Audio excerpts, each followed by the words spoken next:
Hello and welcome back to the fifth devlog for the recreation of the game Pong that I've been doing. I know it's been a while, sorry for the delays. I did get wrapped up in quite a bit of tuning, past the tuning devlog that you'll see after this. But I'd say I am happy with where it's at, and after the next devlog, that will be it. I will publish it on itch.io for people to play, as well as provide it in the Discord, and that'll be it. I'll move on to the next thing. So for this devlog though, we did focus on like sound and some background music. Not the greatest composer of all time, but get a little bit of something in there so it's not dead quiet. So we're gonna go into the level code and make sure that the sound starts playing when we enter the game room. Just because we only have one room where the game is played, we just need the music to enter on there. And then right here, we're just playing a little bit of a sound that will play as feedback for when the ball hits the paddle. So throw that in there. There is no sound at the moment. I will add a little video at the end of this devlog that will um, showcase all of the sounds really quickly. Um, just because since I record these videos at 2 times speed, it starts to sound a little weird and distorted. So I will save everybody the headache of having to listen to that at 2 times speed. For some reason, using chiptune sounds really weird when you speed it up just by 2 times. Doesn't really sound like the song's going at 2 times speed. It just starts to sound like a whole mess of stuff. So with the incorporation of sounds, I did have to create the options menu. So that is what I'm working on here, just because if you do want to play the game on silent, um, you need an option to mute. That's for sure. So working on that. Ignore all these pauses and random stuff I'm doing. Just kind of me clicking around while I decide on how I want to do it, whether I wanted to do it as a pop-up in the actual menu, or if I just wanted to have it go to a different room and the buttons and options would be there. So since we're setting up a new room, we are going to need to have all of the buttons to correctly navigate it. So the top left is planned for a back button, and then we are going to have the mute button, and then later on I believe in the tuning dev video, you will see what the second button is. So let's go into the left click released event and go ahead and point the options button in the menu title screen to go to our options room. Then we are going to add a case for the back button, which will take us back to the menu room. Perfect. So let's head back in, make sure that the variable definition for action is set correctly, and we can test. Boom. Easy. Make it a little bit bigger so that way the back text does not go out of the box. Perfect. Then we'll go ahead and set this one as mute. You can use the parentheses, or not the parentheses, the quotes or not. It doesn't really matter for the variable definitions, but for the sake of keeping things clean, I backspaced mine.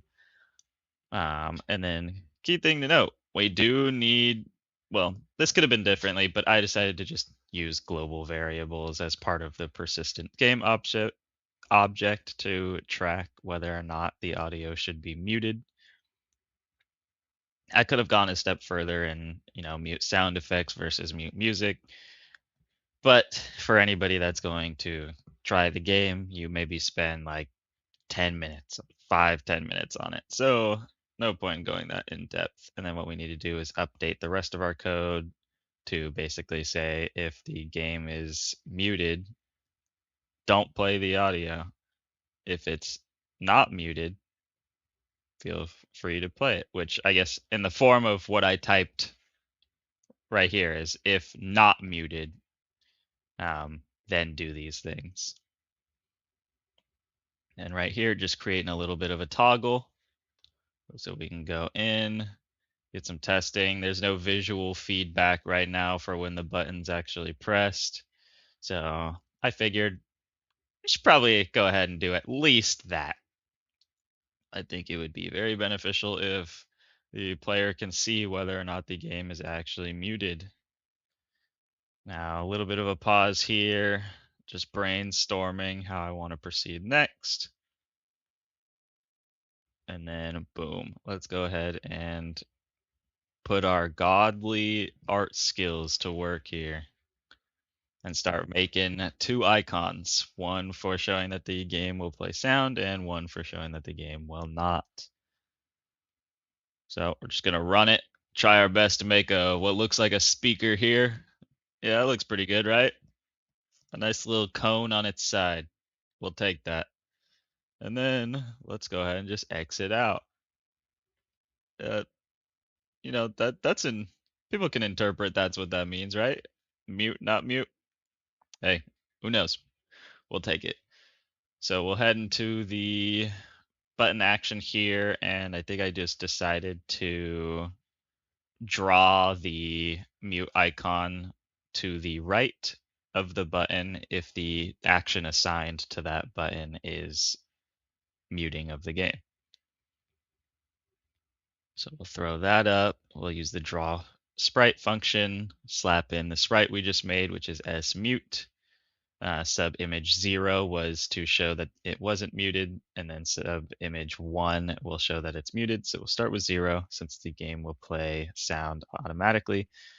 And then we will set up the location of the draw, which will be on the same Y level, but I'm just kind of playing around here to get it to a location that I like seeing.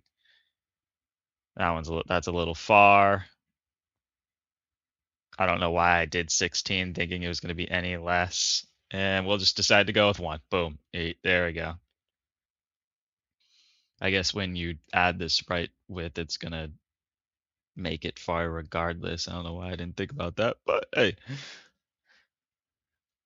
it's all good. And then we set up the else if statement with the toggle. So when you click it and global mute is now equal to true, we are going to want it to show such. Now, I was getting some crashes here that don't seem to pop up. But what was I missing? I was missing something. Was it parentheses? Oh, I guess I was missing parentheses somewhere. Oh, no, that was a little too quick. But it happens. You think your code's perfect, and then it's just one little character somewhere that's off, or one special character that's off. So again, just quickly testing and see if the audio is good. Now we've got our mute button. We've got our sounds incorporated. I did go back and just make a different little jingle for the title screen to add some variation. Again, I will showcase them at the end of this devlog. But nothing fancy, as you saw, 12 seconds. We're not going to sit here and cook up absolute heat for the first game. That'd be a little ambitious. And who knows if we're capable of cooking up absolute heat. I got no clue. I did just use Beepbox, which is just a wet-free website that you can go on and play with and make music. I do have access to FL Studio, but I was just keeping it simple. FL Studio can be a bit overwhelming, and next thing you know, you've been in it for like 3 hours and stuff still don't sound right. But you have the tools to make it sound perfect, which is the problem. As for a beginner, at least, you never just want to call it quits. So what we're going to do here is we are going to stop all of the audio if we toggle it to be muted, because when the sound plays and then you hit mute, it just wouldn't play further sounds, but it wouldn't stop the current sounds. And then when you unmute, I want it to reinitiate the little title theme song being played, which, if you noticed, I did that in the draw event on accident first. And I quickly realized, yeah, it probably shouldn't be in the draw event. We should probably have it in the actual toggle switch that we made for releasing left click. So we'll go ahead and rewrite that, slap that in, test that out. Believe everything was working decently. Let's see here, and yeah, just a couple more tweaks here. Looking around, we are coming to the end of the video. So again, I want to thank anybody that watches this, anybody that's here, commenting, being involved. It is much appreciated, and it is making this process a lot more fun. But let me get that showcase for you guys, and I will see you in the next devlog. Thank you again. Peace.